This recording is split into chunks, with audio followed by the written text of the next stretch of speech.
하나님의 말씀 에베소서 1장 7절에서 12절까지의 말씀,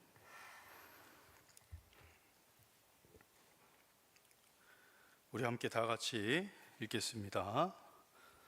에베소서 1장 7절부터 12절까지 시작. 우리는 그리스도 안에서 그의 은혜의 풍성함을 따라 그의 피로 말미암아 속량 곧 제사함을 받았느니라. 이는 그가 모든 지혜와 총명을 우리에게 넘치게 하사 그 뜻의 비밀을 우리에게 알리신 것이요, 그의 기뻐하심을 따라 그리스도 안에서 때가 찬 경륜을 위하여 예정하신 것이니, 하늘에 있는 것이나 땅에 있는 것이 다 그리스도 안에서 통일되게 하려 하심이라. 모든 일을 그의 뜻의 결정대로 일하시는 이의 계획을 따라 우리가 예정을 입어 그 안에서 기업이 되었으니, 이는 우리가 그리스도 안에서 전부터 바라던 그의 영광의 찬송이 되게 하려 하심이라. 아멘.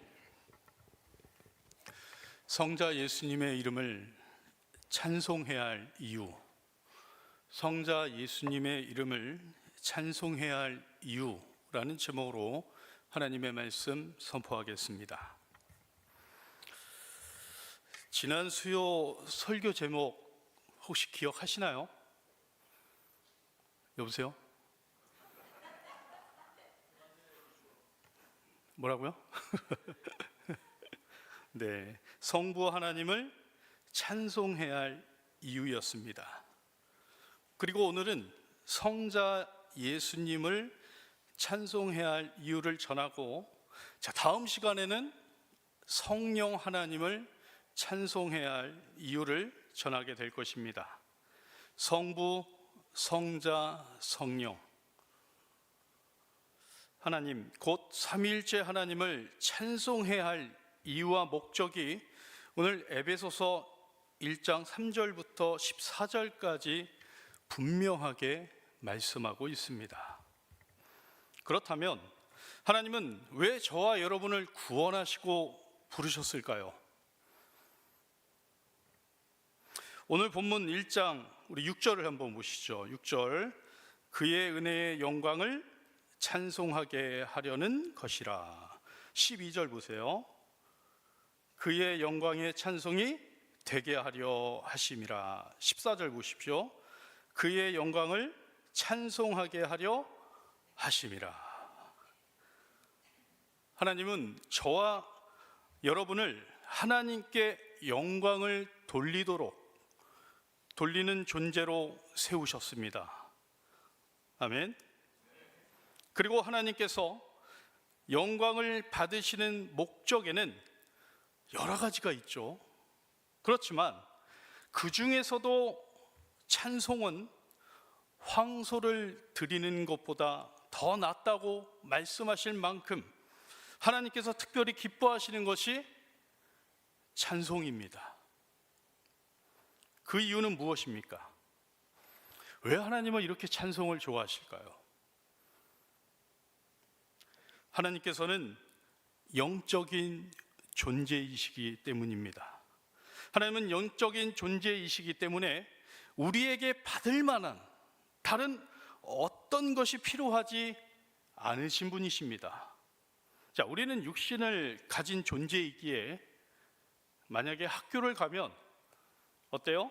학비도 필요하고 밥값도 필요하고 책도 필요하고 기숙사도 들어가야 합니다. 필요한 게 너무 많아요. 그러나 하나님은 영이시기 때문에 물질을 필요로 하지 않으시고 오직 영광, 곧 저와 여러분 마음에서 드려지는 찬송을 받으시는 분이십니다. 그렇다면 귀신들은 무엇을 먹고 살까요? 귀신들은 무엇을 먹고 사시는 줄 아시나요? 귀신들은 사람의 두려움을 먹고 삽니다. 두려움은 귀신의 양식이지만 찬송은 하나님의 기쁨이오니 하나님을 마음껏 찬양하시기를 축복합니다. 그러므로 어떤 상황에서도 두려움 대신 찬송으로 하나님께 영광 돌리는 저와 여러분이 되시기를 축복합니다. 이처럼 하나님은 저와 여러분의 찬송을 좋아하시고 흠양하십니다. 찬송을 하나님 앞에 드리는 것이 얼마나 중요하고 얼마나 필요한 일인지를 성경은 분명히 말씀합니다. 이사야 43장 7절 우리 다 같이 읽겠습니다. 시작. 내 이름으로 불려지는 모든 자 곧 내가 내 영광을 위하여 창조한 자를 오게 하라. 그를 내가 지었고 그를 내가 만들었느니라. 43장 21절입니다. 시작. 이 백성을 내가 나를 위하여 지었나니 나를 찬송하게 하려 함이라. 사랑하는 성도 여러분, 찬송을 그저 앞에서 하니까, 우리 구영애 장로님이 그냥 앞에서 하니까 부르는 찬송과 오늘 이 말씀이 믿어져 하나님께 찬송을 올려드리는 것은 전혀 다른 차원의 일입니다. 찬송은 하나님께서 받으시기 때문에 우리가 하나님께 찬송해야 할 이유가 되는 것입니다. 자, 지난 시간에는 우리 성부 하나님을 찬송해야 할 이유에 대해서 말씀을 전했습니다. 자, 다시 한번 여쭤볼게요. 그 이유가 무엇입니까? 우리 성부 하나님을 찬양해야 할 이유. 제가 세 가지를 말씀드렸는데 그 전에 우리 하나님을 찬양해야 할 이유는 하늘에 속한 모든 그 신령한 복을 주시기 위해 일하셨기 때문입니다.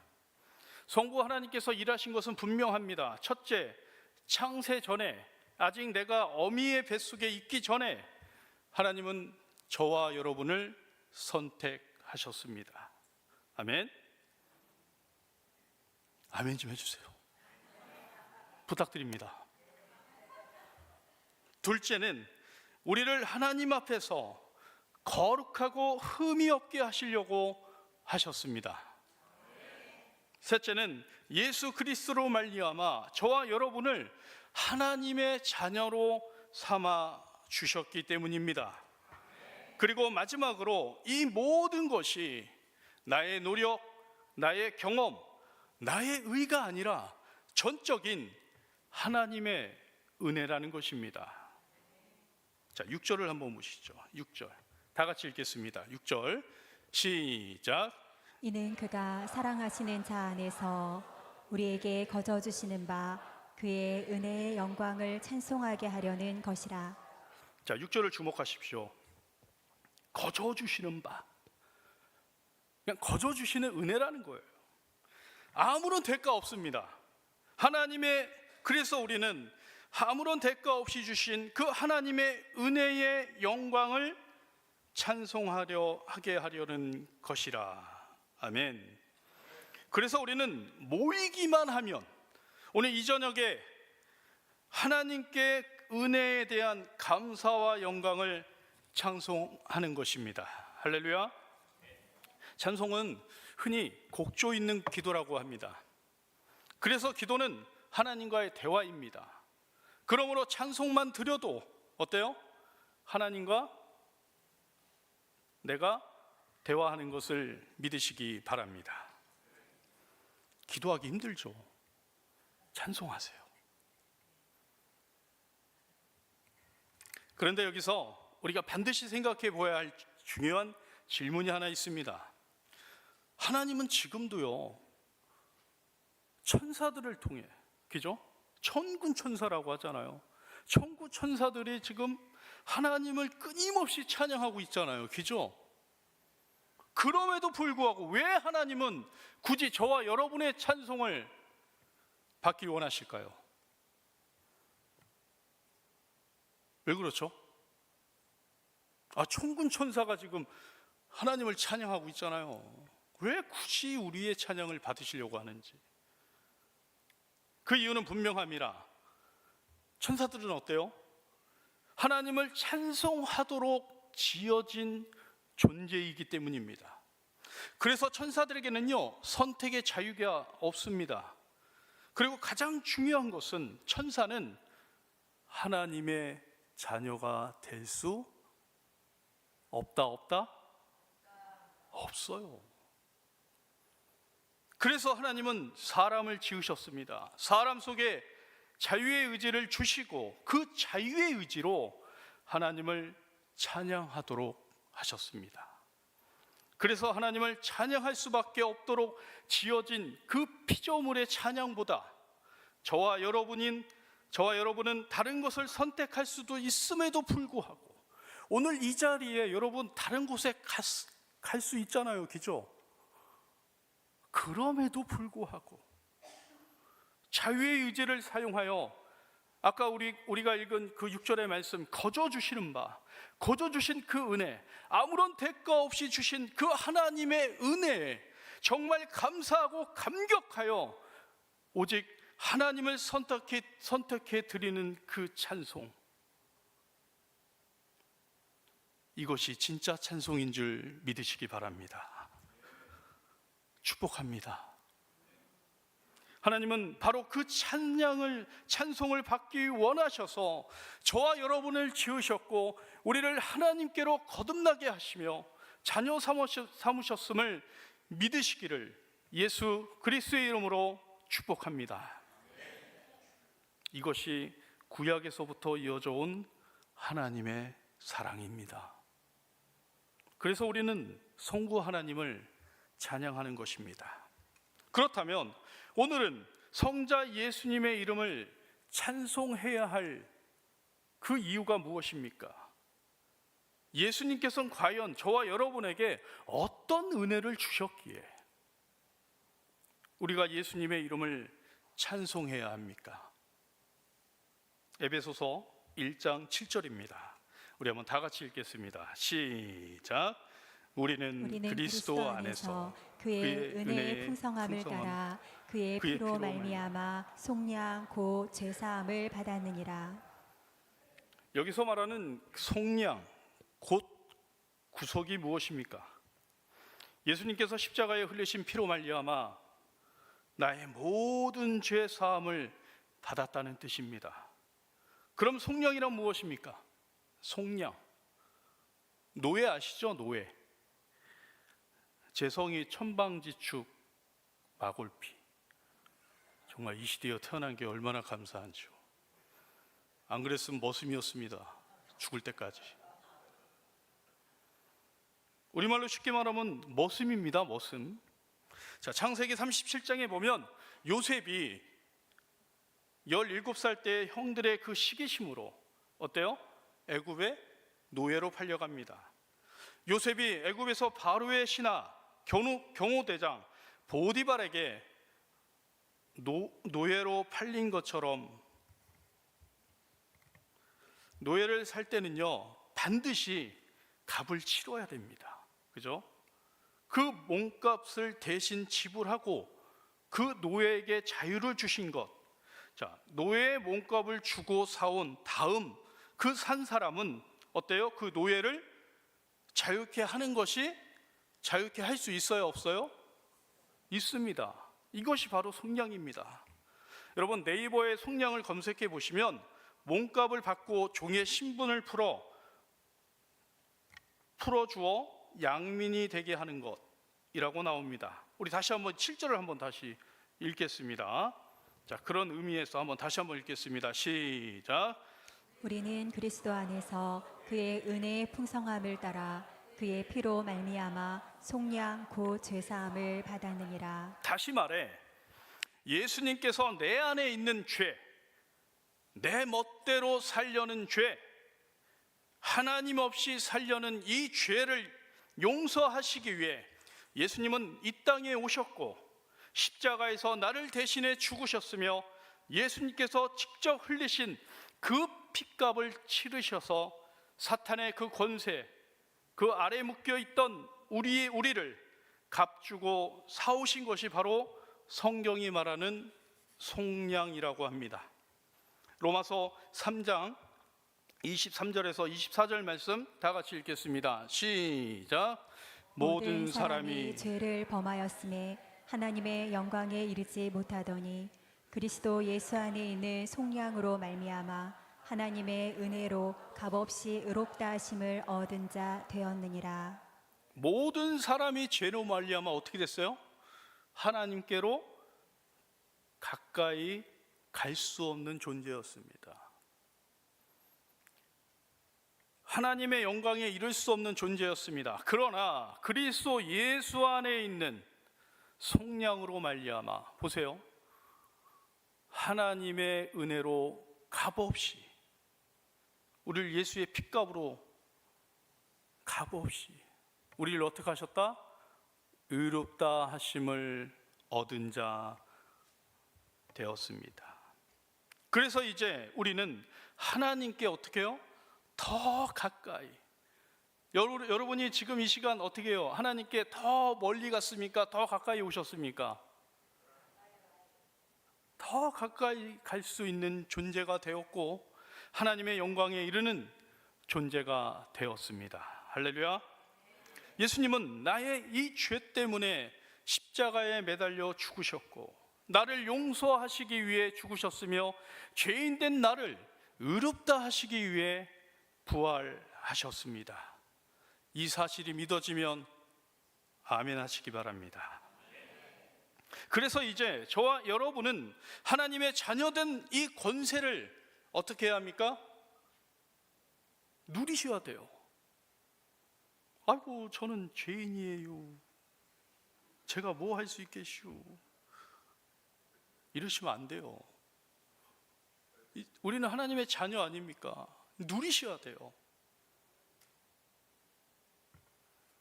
그럼 하나님의 자녀된 권세를 우리가 어떻게 누리게 되는지를 오늘 8절부터 나옵니다. 8절부터 우리 12절까지 앞으로 이 말씀 여러분의 삶과 사역 가운데 한번 잘 활용하시기 바랍니다. 자, 8절입니다. 8절 다 같이 읽겠습니다. 시작. 이는 그가 모든 지혜와 총명을 우리에게 넘치게 하사 이는 그가 모든 지혜와 총명을 우리에게 어떻게 주셨어요? 요만큼 주셨어요? 넘치게 주셨다고요. 예수님을 믿는 자에게 하나님께서 주시는 그 지혜와 총명이 넘치게 임하는 것입니다. 이것이 하나님의 자녀된 권세입니다. 저와 여러분 사역 가운데 이제 삶의 자리에서 어떤 일이 일어났을 때, 어떤 일이 있을 때 갑자기 어때요? 아이디어가 번뜩 생각날 때 있죠. 뭐 사업을 하시는 분들, 뭐 직장에서 일하시다가 아니면 저같이 목사는 저는 뭐 어떤 사역 가운데 이렇게 아이디어가 번뜩할 때가 있어요. 없어요? 있어요. 여러분, 이것이 바로 하나님이 주시는 지혜입니다. 아멘. 자, 9절입니다. 9절 다 같이 읽겠습니다. 시작. 그 뜻의 비밀을 우리에게 알리신 것이요 그의 기뻐하심을 따라 그리스도 안에서 때가 찬 경륜을 위하여 예정하신 것이니 그 뜻의 비밀을 우리에게 어떻게 하셨다? 알리신 것이래요.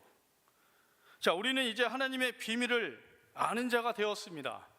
여러분, 비밀이란 커튼, 집에 커튼이 있으시죠? 커튼과 같아서 안에서 어때요? 커튼을 열어야 그 안을 볼 수 있습니다. 열은 만큼 볼 수 있는 거죠. 이처럼 성경도 하나님의 비밀의 책입니다. 여러분이 말씀을 읽고 묵상할 때마다 어느 순간 어때요? 깨달음이 임할 때가 있지 않습니까? 목회자들도 이렇게 말씀을 준비할 때 이거 하나님이 열어주셔야 돼요. 아멘? 하나님이 열어주신 만큼 우리가 보이는 거거든요. 그만큼 준비하는 거거든요. 여러분, 그것이 바로 하나님의 자녀에게 주시는 은혜입니다. 자, 10절입니다. 자, 10절 다 같이 읽겠습니다. 시작. 하늘에 있는 것이나 땅에 있는 것이 다 그리스도 안에서 통일되게 하려 하심이라. 곧 예수님과 저와 여러분이 어떻게 된다? 통일이 뭐예요? 하나가 되게 하셨다는 것입니다. 할렐루야. 11절입니다. 11절 다 같이 읽겠습니다. 시작. 모든 일을 그의 뜻의 결정대로 일하시는 이의 계획을 따라 우리가 예정을 입어 그 안에서 기업이 되었으니 우리는 하나님의 유업을 상속받는 상속자가 되었습니다. 쉽게 말해서 기업이면 여러분 우리나라의 기업이 어디 있죠? 대기업, 삼성, SK, LG 이런 대기업 자녀들을 여러분 떠올리며 부럽습니까? 부럽습니까? 부럽죠. 근데 부러울 필요가 없어요. 왜요? 오늘 하나님 뭐라고 말씀하십니까? 저와 여러분은 어떻습니까? 하나님의 모든 것을 상속받는 뭐라고요? 상속자입니다. 이 사실을 믿는 자들에게 이 권세가 실제가 되는 줄 믿습니다. 자, 12절을 읽고 마치겠습니다. 시작. 이는 우리가 그리스도 안에서 전부터 바라던 그의 영광의 찬송이 되게 하려 하심이라. 8절부터 12절까지의 이 모든 자녀된 권세는 오직 예수님 때문에 주어진 은혜인 것입니다. 오늘 말씀 정리합니다. 사랑하는 성도 여러분, 오늘 우리는 성자 예수님의 이름을 찬송해야 할 이유를 분명히 보았습니다. 예수님께서는 내 죄 때문에 이 땅에 오셨고 십자가에서 나를 대신해 죽으셨으며 흘리신 그 피의 값으로 우리를 속량하셔서 죄인된 우리를 의롭다 하시고 하나님의 자녀로 세워주셨습니다. 그 결과 우리는 하나님의 자녀된 권세를 누리게 되었고 지혜와 총명이 넘치게 임했으며 하나님의 뜻의 비밀을 아는 자가 되었고 그리스도 예수 안에서 하나가 되었으며 하나님의 그 유업을 상속받는 상속자가 되었습니다. 이 모든 은혜는 오직 예수님 때문에 전적인 하나님 은혜로 주어진 것입니다. 그래서 성경은 말씀합니다. 이는 우리가 하나님의 영광에 찬송이 되게 하려 하심이라. 아멘. 사랑하는 성도 여러분, 내일이면 성탄절입니다. 내일 초원별로 드리는 찬송과 성김이 누가 시켜서 초원지기가 막 시켜서 해야 돼. 사람 없어. 순서가 있어서 앞에 나가야 하니까 하는 찬송이 아니라 오늘 이 말씀을 듣고 구원에 감격하여 자발적으로 터져 나오는 찬송이 되시기를 축복합니다.